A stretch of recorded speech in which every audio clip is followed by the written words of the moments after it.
Sprite Castle. Sprite Castle. Sprite Castle. With Rob O'Hara. Sprite Castle. Hello, and welcome to Sprite Castle, the show in which I play, discuss, and review Commodore 64 games. My name is Rob Flack O'Hara, and on this episode of Sprite Castle, I will be discussing Popeye. Now, do you know why Bluto changed his name to Brutus? You'll find out later in this episode. But before we get started talking about this week's game, let's check the Daily Sun for this week's Paperboy headlines.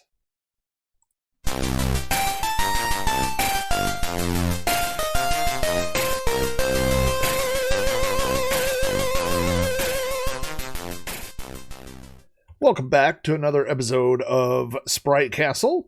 If you want to check out the video version of Sprite Castle, head on over to youtube.com/Amigos Retro Gaming and look for the Sprite Castle playlist on their channel.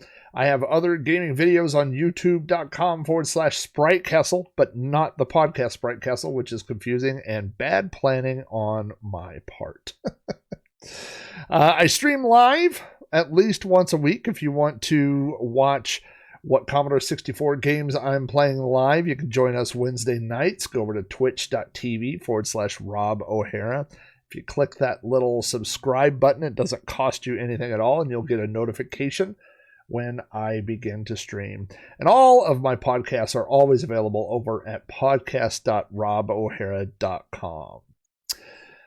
I am thankful that I got all that stuff out of the way without messing it up, and that is good because yesterday was Thanksgiving, and Thanksgiving is a special holiday for me. I don't know why. I'm big on Halloween. I'm pretty big on Christmas, but for some reason Thanksgiving has always had a special place in my heart. I always do set aside time to think about what I'm thankful for, the relationships I'm thankful for, the friends that are in my life, the things that I have, the things that I'm able to do, the people I'm able to spend time with.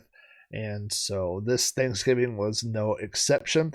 It may sound cheesy or come off as not sincere, but it is very true that I'm thankful for all of you. I'm thankful for the people that support my shows. I'm thankful for the people that give me feedback on my shows, and not to put this list at the end of the list, or this group at the end of the list, but I'm very thankful for you, everybody that listens to my shows or watches my videos or streams or anything.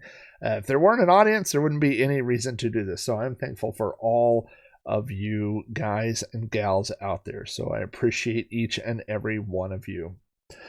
Under the news section, I wanted to mention this, or this is kind of breaking news, but Hacker Radio, which is a radio station operating in Helsinki, Finland, is back on the air. Now they are streaming, and before they were streaming Sprite Castle, the show, right on the radio. So if you're listening to the radio in Helsinki, greetings from way, way far away in Oklahoma, which is almost, it's not quite in the exact middle of the United States, but it's not far off. It's a little south of the middle of the United States. We are just north of Texas, the big state of Texas. So Oklahoma and Texas are pretty close together.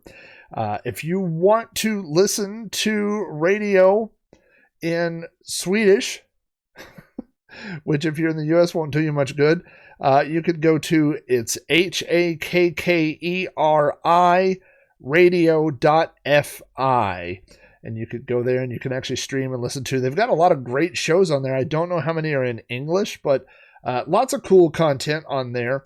And if you're in Helsinki, you might be listening to this show on 105.8 FM. So greetings to all my friends in Helsinki. Which is where the Project Hate is from.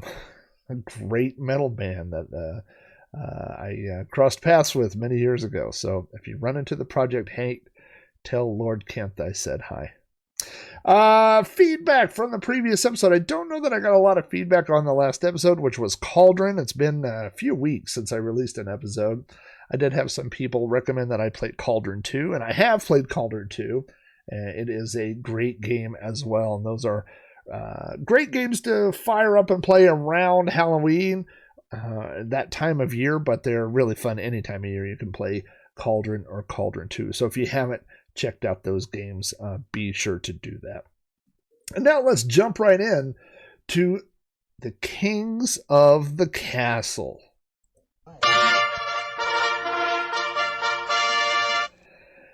The last episode we played Cauldron, and we played that special 8-bit song at the end of the episode. And that 8-bit song was I Put a Spell on You, the creepy Halloween song. Made famous, I would say, by Creedence Clearwater Revival, although that is not the band that originally wrote the song. It was a cover song for them. But many people pointed out that you are making a spell in Cauldron, and of course the song is about putting a spell on you. So congratulations to the rather small group of people hanging out in the VIP room. And boy, you're lucky. If I put off doing a show for a couple of weeks, you get the place to yourself for weeks on end. So it has been a nonstop party for the past 3 weeks for Daniel Jalepa, Joseph Sharippa, Scooter Prime, Edward Smith, and Bill Spear. I feel like I might have lost a couple of people in the email, but that's all I came up with. So now I'm going to have to change the way that I have been doing the King of the Castle song slightly. I'm going to move the song to the very end of the broadcast, and it's only going to be on the audio version and not the YouTube version of the song or of the show. And that is because YouTube is constantly hitting me with copyright strikes and asking me to please stop doing that. So I'm going to have to stop doing that and putting that on the video streams. Even though it's the 8-bit version of the songs, it's close enough to the originals that it triggers their copyright warning, and I get messages from them all the time. So if you're listening to the audio version of the podcast, I'm just going to move it to the end of the show. It'll be after the closing credits, so it'll still be there. You'll just have to wait a couple minutes longer to find that audio song. This episode's song is tough. I don't think many people, if anyone, will get it. Because I will just tell you this right now. It's a rap song, and most of the melody, I think, is in the performer's voices. Should I say that? Is that giving too much away? And so by listening just to the 8-bit version, I'm not sure that there's enough there for people to guess, but we'll see. If you hear the song at the end of the episode, the 8-bit song, and recognize it, you can send an email to me at robohara@robohara.com. Be sure to put King of the Castle in the subject line so that it doesn't fall into Gmail's nefarious spam clutches. And tell me what the song is and what relation that song has to this episode's game. And if you get that, I will send you a personalized key that gives you access to the VIP room. And let me tell you, this version or this episode, the VIP room, I mean, we are getting all the terrible stuff out. We're getting lots of spinach related to some spinach dip, some other spinach treats to go in there. It's going to be a good time for everybody. So if you hear that song and you recognize it, shoot me an email with the title of the song and what relation it has to this episode's game, and you will gain access for a short period of time to the Sprite Castle VIP room. It's pretty plush. It's not a bad place to hang out. Now let's get into Commodore news. I had some different news. There's a lot of new games coming out towards the end of the year. One is Rogue 64 is now available for pre-order. This is a version of the game Rogue, which you may be familiar with. It is one of the very first 2D dungeon crawlers. One of the great things about Rogue is that the game is generated procedurally, which means every level is random every time that you play the game, which has not helped me ever beat the game. But one of these days I'll do it. Now, I usually play Rogue on the PC. There was a version released by Epix, I believe in 83, maybe something like that. It's a really early game, and there are different ports to the Commodore 64, but this one looks really good. So this is an actual physical release, Rogue 64, and you could get the cartridge It comes in a box. You also do get a copy of the digital download when the final product ships, and it's 35 pounds, which is not really a bad deal. I'm I didn't do the conversion. I think that's just a few bucks more, maybe $40, something like that, if you're in the US. But Rogue 64 is now available for pre-order. So I am looking for that. I'm put that on my Christmas list and hoping that Santa brings me a copy of that. I did check out Pataxian, which is a Petsky version of Galaxian that was released. Now, I seem to remember a Petsky version, not of Galaxian, but Galaga, that I played a long time ago. Of course, we recently got those great ports of Galaxian and Galaga on the Commodore 64 from Arlasoft. But if you want to check out Pataxian, you can Google that and find that. It's available on CSDB and any place where you download your Commodore 64 disk images. I almost said ROMs, but we all know that they're not ROMs. They are disk images. Another game that was recently released was Pac War, and that is WOR, and it's spelled that way because it is a combination of Pac-Man mixed with Wizard of War. So the game looks like Wizard of War, except for there are dots in the maze like Pac-Man that you have to collect, and it's very, very fun. Pac-Man's a great game, and Wizard of War is a great game, and I don't know why nobody thought to collect the two or combine the two into one game before, but somebody did it, and it is a blast to play. So if you're looking for something to play over the holiday weekend, if you're taking any time off here, that's a great one to play. Pac War. I don't normally talk about games for other Commodore systems. I try to leave that space available for other people, but I did want to throw out the release Tetris 2K21. This is a brand new release of Tetris for the Commodore 16 and the Commodore Plus 4. There are lots of different versions of Tetris, dozens of versions of Tetris on the C64, maybe more than dozens, I don't know. But the Commodore 16 and Plus 4 don't always get the same amount of love that our beloved 64 gets. But if you do happen to have a little bit of love for those systems, whether it's real or virtual, you can get a copy of Tetris 2K21 and just go for a Tetris. Wait for a straight piece.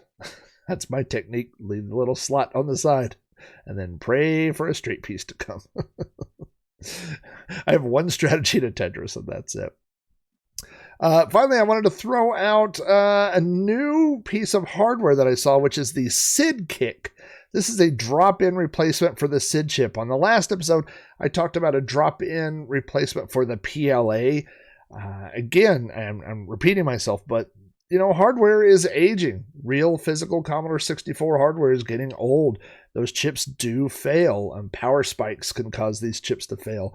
Bad power supplies can do it. And so historically, people have basically pulled parts from other systems, maybe, or they've scavenged non-working systems and pulled the chips out and stuff, but that's just leaving fewer and fewer of these machines around. So the SID Kick is again just it's built on the Teensy board, which is a tiny little board, and drops right into the slot, and then it's configurable. It can emulate either the 6581, which is the SID chip of my preference, or the later 8580. You could do either one of those, and this is a total open source project. So if you have the skills, the soldering skills, and what all's needed to build this little thing, there's instructions online, and just search Google for SID Kick, and the code's out there, and you can build your own. If you're not one of those people, I'm not one of those people. My technique is to put half a roll of solder in one place and heat it up to where it looks like a giant Hershey's Kiss. And hope somehow it makes a connection. So if you're that kind of guy, then you might want to look and see for people selling the SID Kick. But if you have a Commodore that doesn't make sound anymore and you've got a problem with your SID chip, this is a great way to breathe life back into old hardware. If you have feedback about this or any episode of the show, you can email me directly at robohara@robohara.com. Join the conversation on Facebook at facebook.com/robcasts. Follow me on Twitter at Commodore. Come chat with me on the Amigos Retro Gaming Discord or leave a message on the podcast hotline at 405-486-YDKF. If you would like to support my shows, visit my Patreon page at patreon.com/Rob O'Hara. All of my patrons get access to behind-the-scene blog posts, weekly videos, access to the Amigos Retro Gaming Discord server, and other additional perks. To find out more, again, visit my page. That's patreon.com/Rob O'Hara. This episode of Sprite Castle is proudly sponsored by Retro Rewind. For all your Commodore bits, bytes, and accessories, visit Retro Rewind at retrorewind.ca. I have a checkout code, which normally I would tell you is SC10, and that will give you a 10% discount. But here's where I should insert a drum roll, but I don't have a drum roll ready. Retro Rewind is having a contest for the holidays. The way that this contest works, and I want to say this from the very beginning, Retro Rewind has been one of the most generous, not just a sponsor or a company, but they've really supported this entire scene. They have so many products related to Commodore computers, a lot of Amiga stuff, a lot of Commodore 64 stuff, but they have been very generous for many podcasters and streamers by supporting our shows and allowing us to give out these discount codes. They've sent me giveaway hardware before, all kinds of stuff like that. So they've really jumped in and supported the community. But what they want everyone to know is that this contest is more about just supporting the community. This is about giving back. And the beneficiaries of this contest is the Daily Bread Food Bank in Toronto. And so the way that this works is Retro Rewind has given all of us new discount codes that will work from now until December 18th. So this is the same type of discount code when you check out. My code is TIS, like 'tis the season, TISSC for Sprite Castle. So it's TISSC. That gives you your normal 10% off your whole order. So if you order one thing or 5 things or 10 things, it doesn't matter. You get 10% off. But that code will track the discounts coming from Sprite Castle, and they'll be added up. And so on the end of the day at December 18th, all the different discount codes are going to be added up, and whichever podcast wins will get 2 $50 gift cards that we will be giving away to listeners that are good at Retro Rewind. But the best part of this contest, and maybe the most generous part of this contest, is that all of the money that is saved on all of the discounts through all these shows. This is, the Amigo show. This is ARG Presents. This is my show. This is Pixel Guide-In. This is, there's multiple shows that Retro Rewind supports. But the money saved from all of those shows using these codes, again, my code is TISSC, they're going to match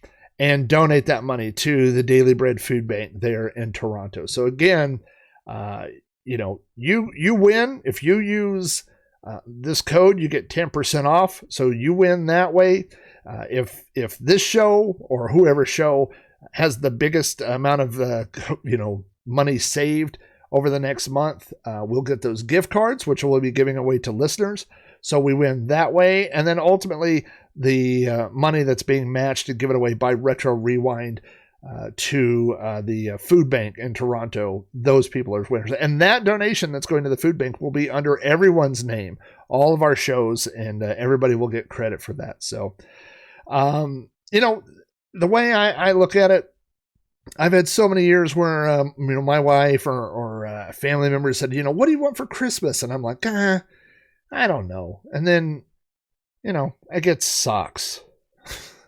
One year I got Christmas towels. I mean, how much are you going to use a Christmas towel or a bowling ball? Or, I had an aunt give me a half-used stack of blank CDR discs. So what I would do, either send them a link or just buy what you want for Christmas and say, hey, you can pay for this. Give me the money for that. But if you want anything, for a Commodore computer, stuff like that, go there to retrorewind.ca. Use this code TISSC. You'll save 10%. That money that's saved will be donated to a local food bank, and we all have a chance of winning these $50 gift cards. So that's about all I have to say about that. It's really just a good deal for everybody, and it's, again, real generous on Retro Rewind's part. So I'm pretty excited about all that. One of the things that I wanted to mention that they have in their store right now is the C64 Diag. It's a diagnostic 4-in-1 cart. And if you've ever tried working on an old 64 that's dead, you try to turn the power on and it's acting weird or this and that, like you don't even know where to start. And so they sold cartridges over time, and different cartridges diagnose different things. But the 4-in-1 has 4 different diagnostic cartridges all on one cartridge.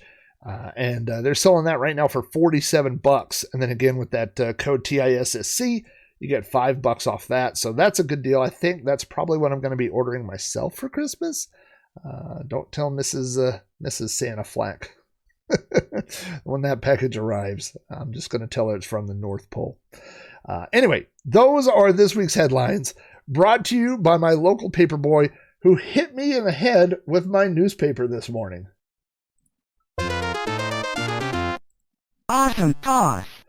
Now that we've discussed this week's news, let's discuss this week's snack. Crack, crack, crack the egg into the bowl. Crack, crack, crack the egg into the bowl. Talking snack. Normally on Talking Snack, I talk about a snack that I have had while I was recording the show or writing the show, or something related to the game that I've had recently, or that reminds me of an old memory. And I've got to be honest with you, the only food that applies to Popeye is spinach. And I don't really care for spinach. Spinach dip is okay. And I thought about going someplace and getting spinach dip, but I didn't get around to it. But I did have a funny story involving spinach. And so I thought I would share that here during this week's Talking Snack.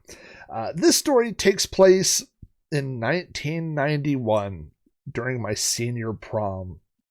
Now, my senior prom, before we went to the prom, several of us in journalism class decided we would all go together as a group. There were 6 of us. There were 3 girls and 3 boys, and we decided that we would all go as a group to the senior prom. And then one of the boys and one of the girls decided they wanted to go as a separate couple, and so they split off. So then it was only me, a friend of mine, and then 2 girls who did not particularly care for me, but were friends with the other guy. And shortly before the prom, the other guy said he was not going to prom. So now my prom experience had basically dwindled down to me taking 2 girls to the prom, neither one of whom particularly cared for my presence. So we made the best with what we could. I went and picked the girls up. Their parents were trying to take prom pictures, and the girls were like, not necessary. We don't need pictures with this guy. But part of the prom experience is going and having a dinner before you go to the prom.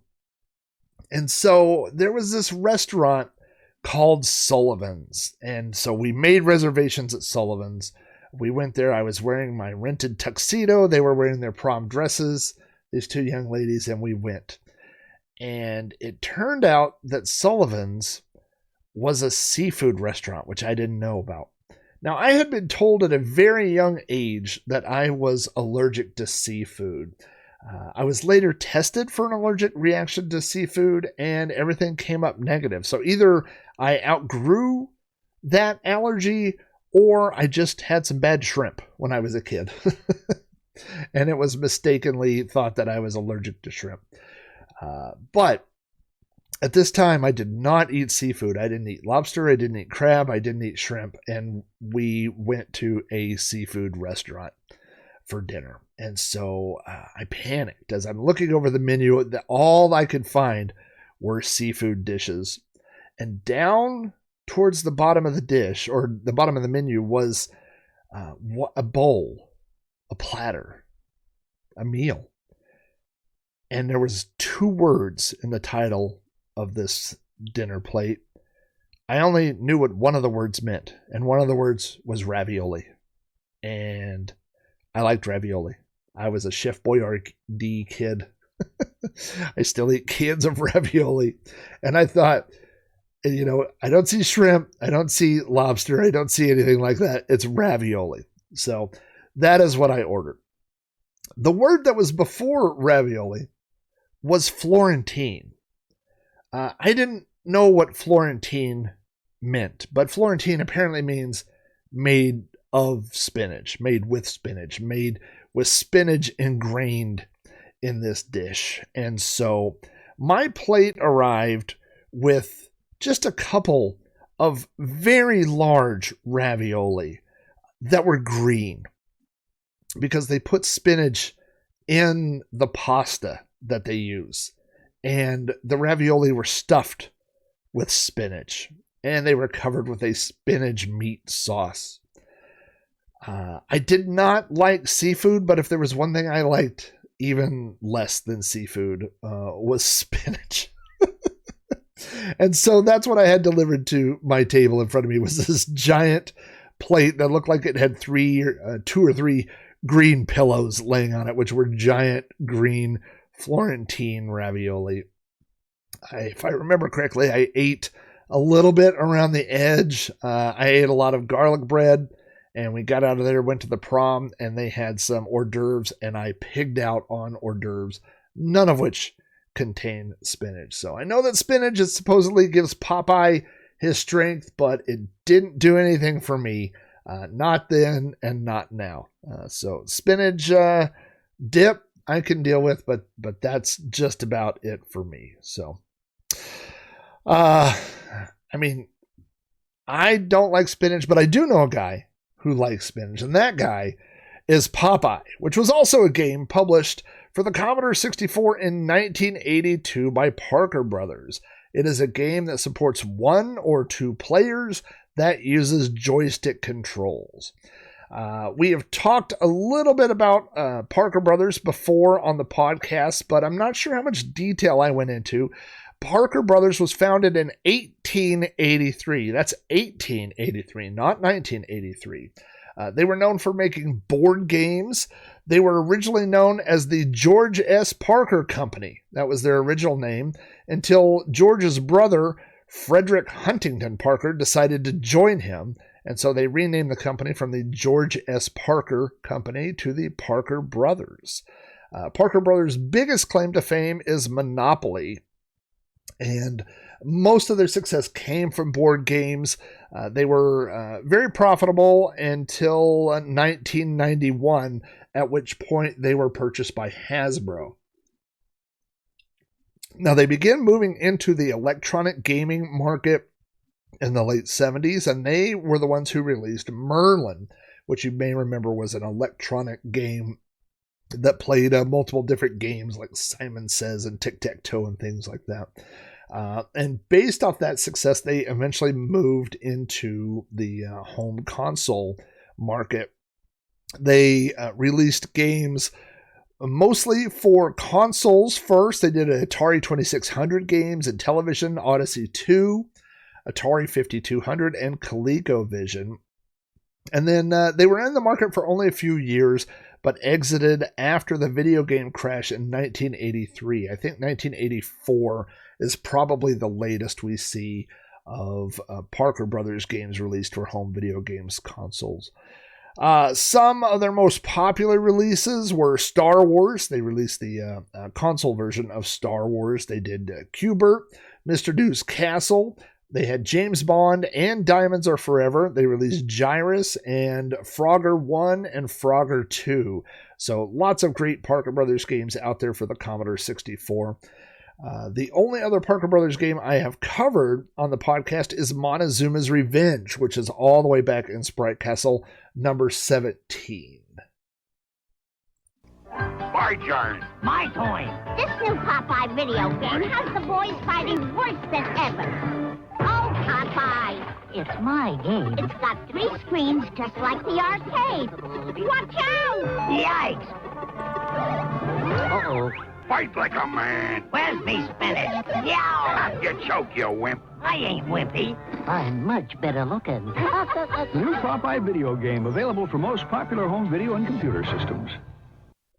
Now, in this game, you control Popeye, and you must collect various objects that are being dropped by Olive Oil while avoiding Brutus and items being thrown at him, at Popeye, by the Sea Hag, like beer bottles. Popeye can punch away some of the items, like the beer bottles, and after eating the spinach, which is available once per round, you can also punch Brutus. Popeye features characters licensed from King Features Syndicate. That's who owned the rights to the Popeye characters at that point in time. And if you don't know, Popeye is a port of a Nintendo arcade game, which was released in arcades in 1982. Donkey Kong was originally intended to be a Popeye game. You can probably, if you close your eyes, you can imagine, instead of seeing Mario or Jumpman at that time, imagine Popeye climbing his way up a building trying to save Olive Oil from Brutus. But at that time, Nintendo could not obtain the license rights to Popeye. They didn't get the license until 1982. So that's an interesting thing to consider. What would have happened if they had got the license earlier? If they had got the license to Popeye 1 year earlier, then Donkey Kong would have been a Popeye game, and it makes you wonder, would we have ever seen Mario? Because that's where Mario and Donkey Kong come from, is the original Donkey Kong. Now, one of the things I talk about on this show is any relation that games have to things that were going on in the real world.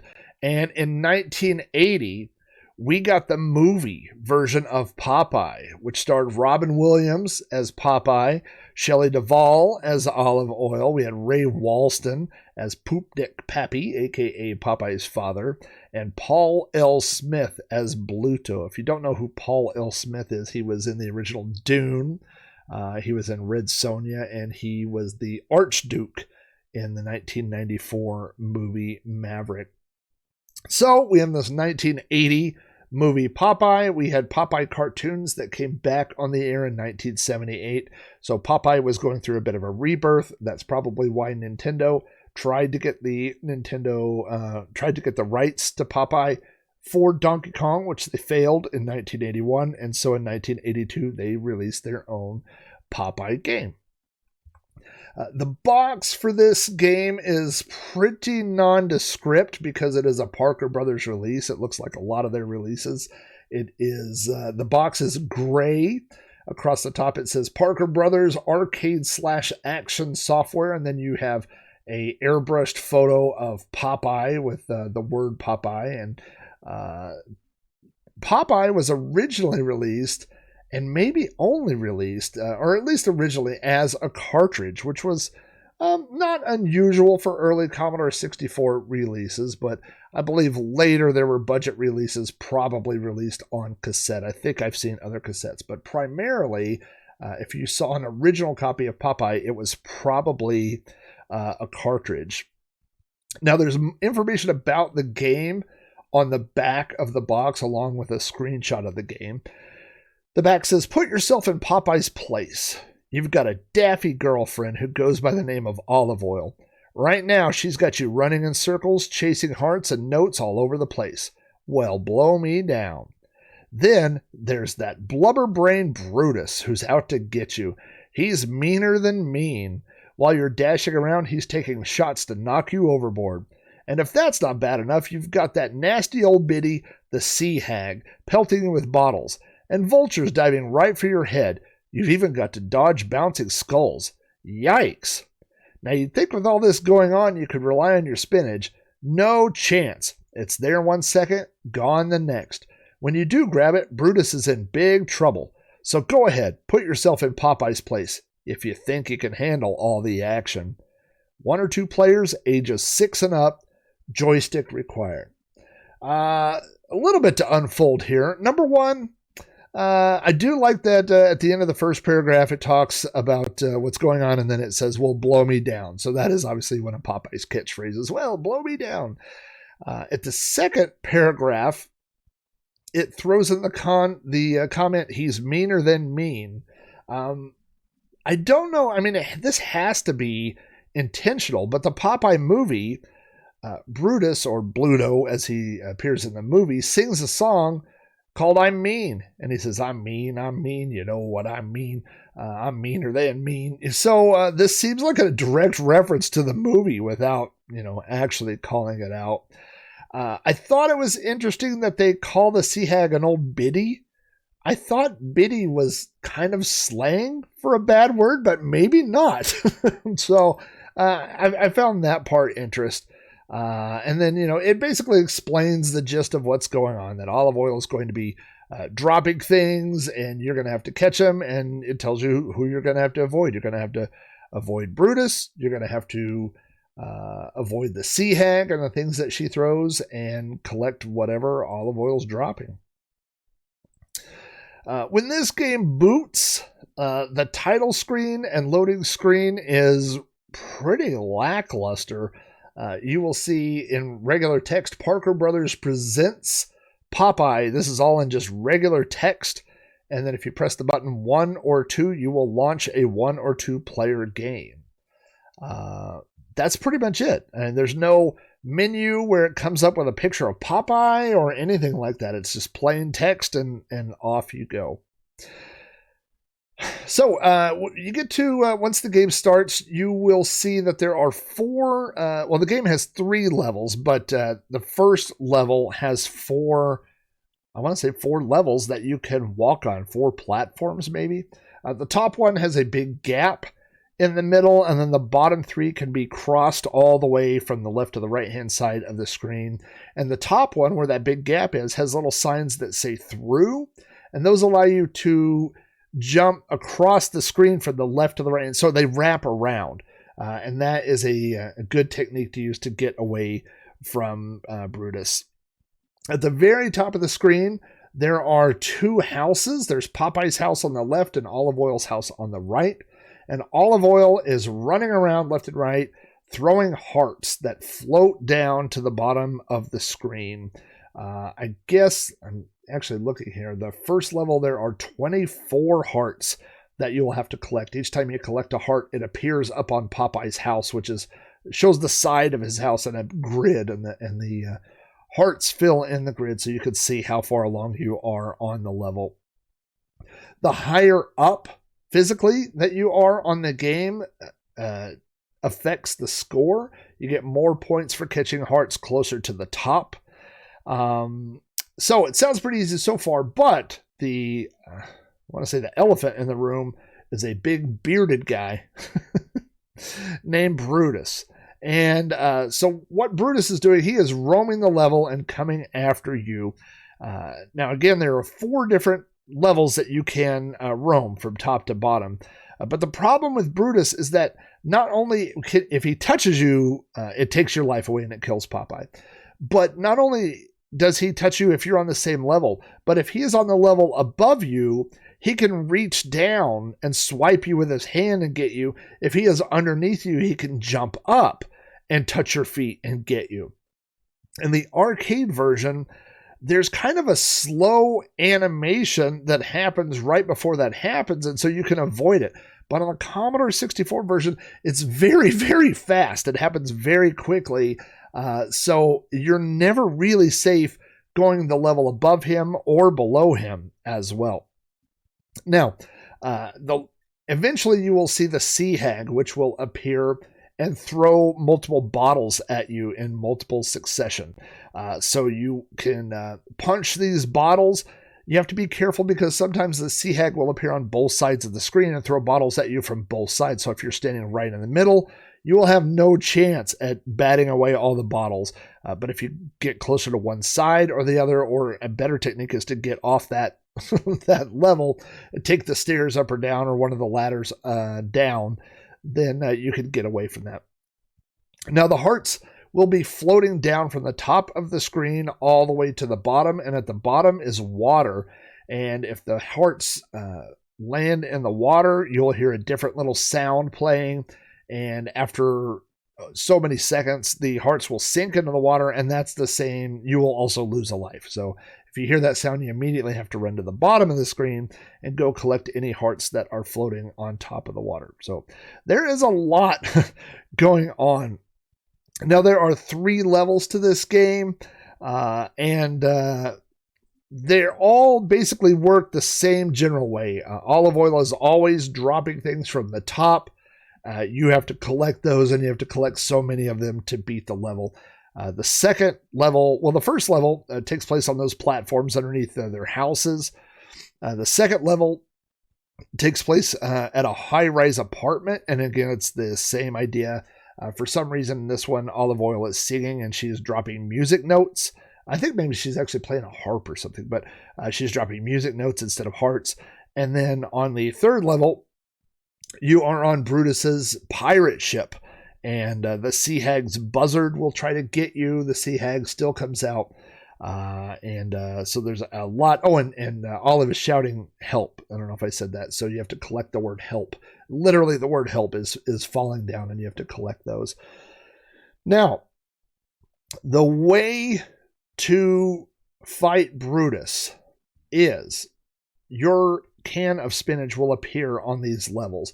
It'll only appear for a short amount of time, and then it goes away. And sometimes it'll be on one side of the screen, sometimes it'll be on the other. But when it appears, you can run over to the spinach and punch the spinach, and you, just like on the cartoon, it's like when Popeye eats the spinach, you become Super Popeye, and it will play 2 riffs of the Popeye theme song. And while that's playing, you can run around, and if you can catch Bluto, you will knock him all around the screen, and it will take Bluto out, or Brutus. I've got to say Brutus. It will take Brutus out, not for the rest of the level, but for maybe 15 or 20 seconds. There is a second way to take Brutus out of commission, temporarily again.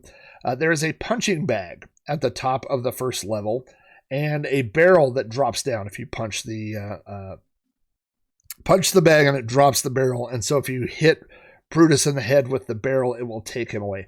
Now, I did read online that if you hit Brutus after you've eaten the spinach, and while he's bouncing around the screen, if you can also hit him with the barrel, so you've hit him basically twice at the same time, he will disappear for the remainder of that level, but good luck doing that. So again, I talked about level 2, level 3. The controls for Popeye are pretty simple. It's a 4-way joystick, but you do use diagonal. I should say, I guess it's 8-way, because you have to hit diagonal to go up and down the stairs, which is not really hard to do with an Atari-style joystick or even a gamepad. It's pretty forgiving. So, but you do have to remember on those steps that go up and down, you do have to use diagonal. The button punches, and so you will need to punch the spinach. If you want to get the spinach, you have to punch the punching bag. You can punch the bottles that are being thrown at you by the Sea Hag. But one thing you'll notice is there's no way to jump. The button doesn't jump, diagonal doesn't jump, spacebar doesn't jump, Popeye just doesn't jump. Now, there's not really anything in the game that you would have to jump over, but for this type of platform game, it just feels a little weird. It feels like you should be able to jump, and there is no way to do that. So when it comes to gaming strategy, of course, I played a lot of Popeye over the past couple of weeks. If you're trying to get a higher score, number one, the higher up on the screen that you are, where you collect the hearts or the music notes, you get more points. The longer they're on the screen, the less value they have. So if you're trying to get a high score, you got to collect all that stuff as close to the top of the screen as possible. Another thing that I found myself doing a lot, especially on the first level, is using those little through passages. So I could lead Brutus to one side of the screen and then quickly go through the wraparound, and then I'd be on the other side and I could collect hearts while he was making his way back over to get me. The other thing I found out is that the hearts and notes and all those things, their value doubles during the time that the spinach portion of the game is going on. So One of the ways you can get more points is wait until there's a lot of hearts or music notes on the screen, hit the spinach, and while Brutus is flying around the screen, collect as many hearts or notes as you can, and you'll get a lot more points that way. According to the manual, hearts are worth 500 points, 300, 100, or 50, depending on which of the 4 levels you collect them on. And again, if you get those while after you've eaten the spinach, with that very short period of time, 10 seconds or less, you will get double the amount of score. If you punch Brutus, that's 3,000 points. Smashing the bottles is 50 points. Hitting the punching bag is only 30 points. If you're able to hit Brutus with the barrel, depending on what level you're on, you will get 1,000, 2,000, or 4,000 points. So that is a way to get a lot of extra points. You do get an extra man after earning 40,000 points, which is a pretty good game. It's not... I played a lot of games on Popeye, and I don't know that I ever got 40,000 points. Maybe once or twice I did. The high score for the Commodore 64 version that I found online on retrocomputerscene.com is just over 147,000 points, which is a pretty good score for this version of Popeye. So let me get into the story of how Bluto became Brutus, why he's known as Brutus in this game, and why he's known in Bluto in a lot of other places. Popeye began as a comic strip, and it was Popeye and Olive Oyl and a guy named Bluto. And I think most people think, when they think of Popeye's nemesis, they think of Bluto.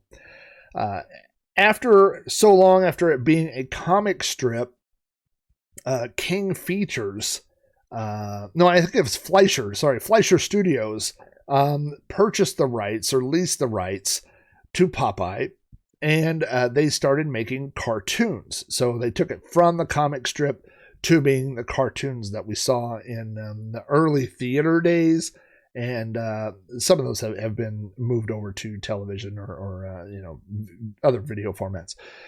But it was always Bluto. It was Bluto in the comic strip. It was Bluto in the early cartoons. Then in the 1950s, King Features acquired the rights and for also making Popeye cartoons. But for some reason, King Features did not think that they had the rights to the name Bluto.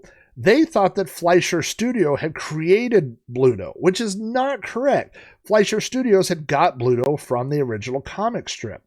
So when King Features started making their cartoons, again, they incorrectly thought that they could not use the name Bluto. So they made a new character called Brutus. Now, a lot of people think Bluto and Brutus are interchangeable. But if you compare those cartoons, they're not interchangeable. Bluto was really kind of a strong guy. Like, he had a lot of upper body strength and was kind of drawn like that upside down triangle, big wide shoulders, narrow hips, that kind of character shape.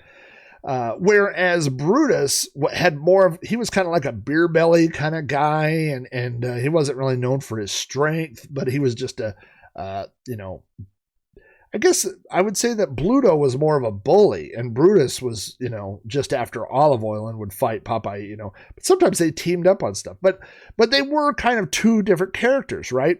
So from the cartoons that were put out in the 1960s, we had Brutus instead of Bluto. Now, Popeye went off the air for about 15 years. And as I mentioned at the top of the show, they started re-releasing. There was a new version called the all-new Popeye Hour, which made its debut in 1978. And they went back to Bluto, and basically it's been Bluto ever since. So that was Bluto. In the movie, he was Bluto, and today he is known as Bluto. So why is he known as Brutus in this game? Well, I think it's because the cartoons and things that were made in the late 70s and early 80s had not been distributed overseas. at that time. So people in Japan would probably be most familiar with the Popeye franchise with that era of cartoons where Bluto was known as Brutus. So I think that's probably why he appears as Brutus in this game instead of Bluto. Now, to complicate matters, it has always been assumed that Bluto and Brutus are the same person with a different name and drawn slightly different, but they're the same guy. They serve the same purpose. They more or less have the same face, and Bluto and Brutus have always kind of been interchangeable.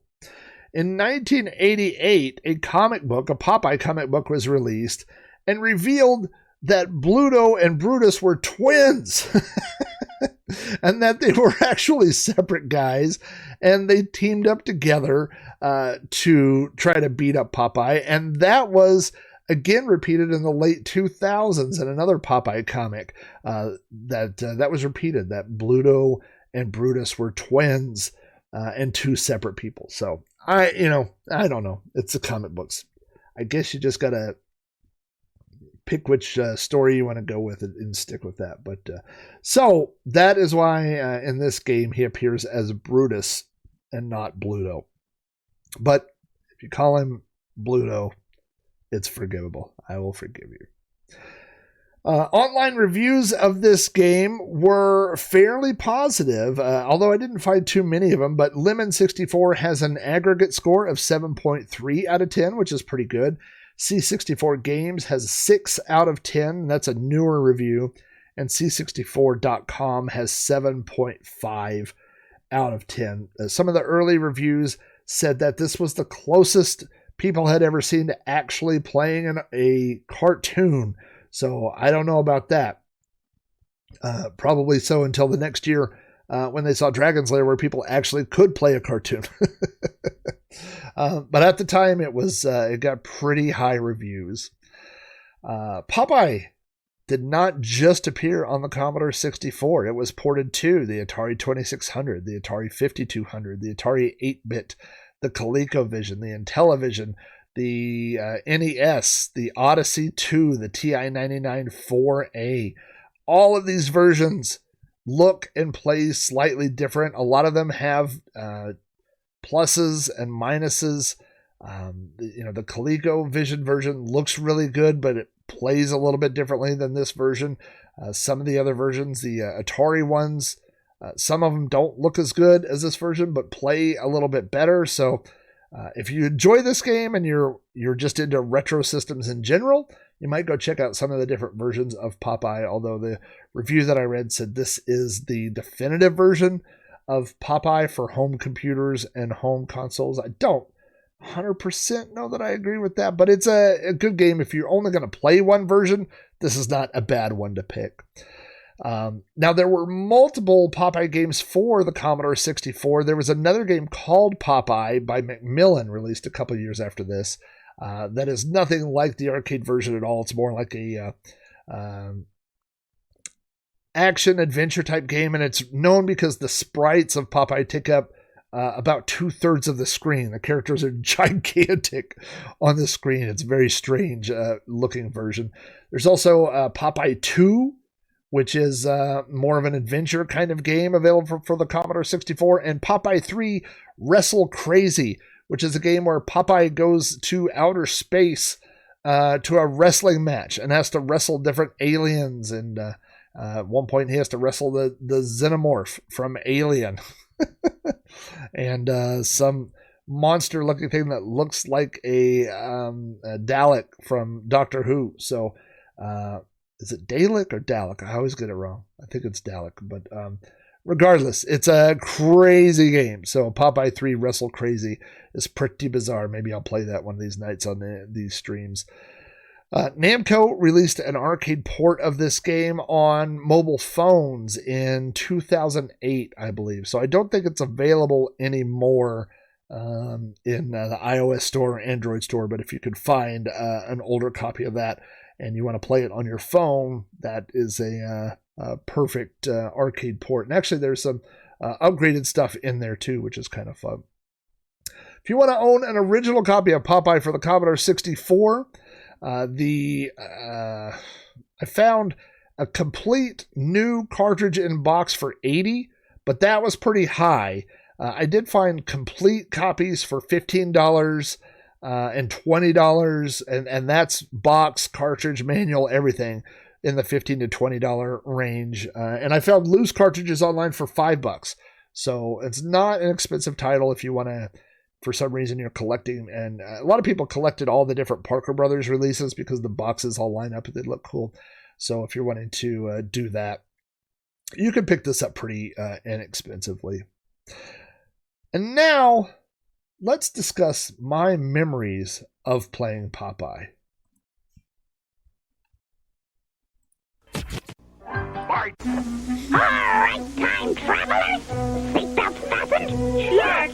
Get On your way to the past. Memories.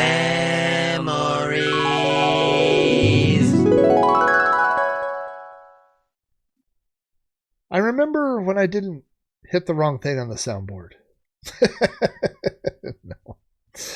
I have a lot of memories of Popeye as a kid. I used to watch Popeye the cartoon before school. This would be the all-new Popeye Hour that I mentioned that was debuted in 1978 and ran through the early 80s. 1978, I believe, is the year I started kindergarten. So we would always have the TV on as we sat inside waiting for the bus. I lived at the very end of a street, so you could watch TV and watch out the front window, and there was a bus stop at the other end of the street. And so if you saw the bus down there and it would stop, and you knew now it was time to grab your stuff and get ready. Because the other bus stop was basically right in front of my house. So we would sit there and watch morning cartoons. I watched Groovy Ghoulies. I watched Woody Woodpecker, and I definitely watched a lot of Popeye before the school bus ran. The movie is not necessarily well loved, but I enjoyed it because it kind of hit me right at that age. In 1980, I was 7 years old and just discovering Popeye and enjoying the cartoons and Robin Williams and Shelley Duvall and of course Ray Walston as Poop Deck Pappy and my friends we would get on the bus and say, it's time to get our education. So I enjoyed the Popeye movie. Of course, if you want to do a deep dive, go look at Harry Nilsson. If you know who Harry Nilsson is, he's the guy that wrote Put the Lime in the Coconut and several other songs like that. But he did the entire soundtrack for Popeye the movie. So there's a lot of interesting stuff to read and listen to about Harry Nilsson doing the soundtrack. And if you're really bored, go to IMDb and look up the trivia on the Popeye movie, how they basically converted this town, this sea town, into a living set where they could film the movie. There's a lot of interesting stuff out there about the movie. The movie's a little bit crazy. I do remember playing Popeye in the arcade. Anytime that you saw one of those Nintendo cabinets, you knew it was going to be a classic game. And so, if you saw that one of those blue Nintendo cabinets, I would say, oh, it's Donkey Kong, and run over and see, oh, it's Popeye, but that's okay. All those games were classics around that era. And Nintendo obviously put out quality products, at that time. And so Popeye was a good game, and the graphics on the arcade game look really, really good. And so I always would play Popeye anytime I saw it. I played this on the Commodore 64 some, I would say. It was one of those games that everybody had, and everybody had multiple copies of. Like, you would end up with Popeye on 3 or 4 different discs somehow, just, as copying discs from other people. There would always be a copy of Popeye stashed away on those discs and stuff. So I don't know. I mean, I wouldn't say that it was like a favorite that I obsessed over or whatever, but I definitely played it a lot as a kid. I could always get to the second level, but getting to the third level, the pirate ship, was always really exciting if it ever happened. And I don't know that I ever beat the pirate ship level on the Commodore 64, at least not as a kid, but it was a good game, and I really enjoyed playing it.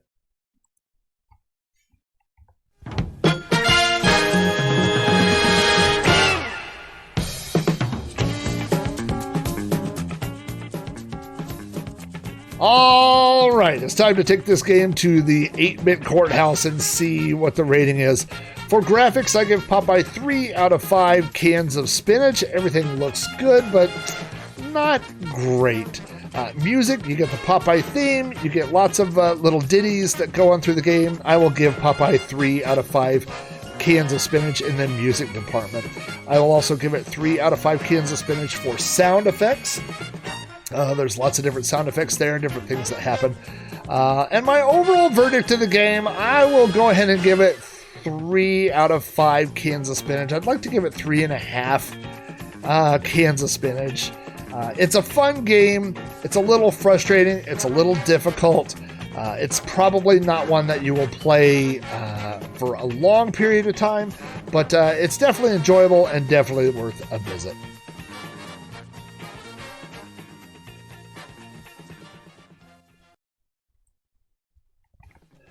Well, thanks again for tuning in to another episode of Sprite Castle. If you have feedback about this or any episode of the show, you can email me directly at robohara@robohara.com. Join the conversation on Facebook at facebook.com/robcasts. Follow me on Twitter at Commodore.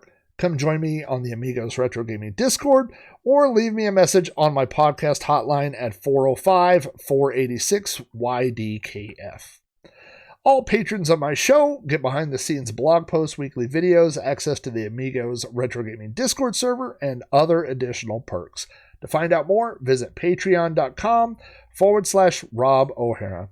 I'd like to take a moment to thank all my patrons. These are the people that keep the show moving forward each and every week.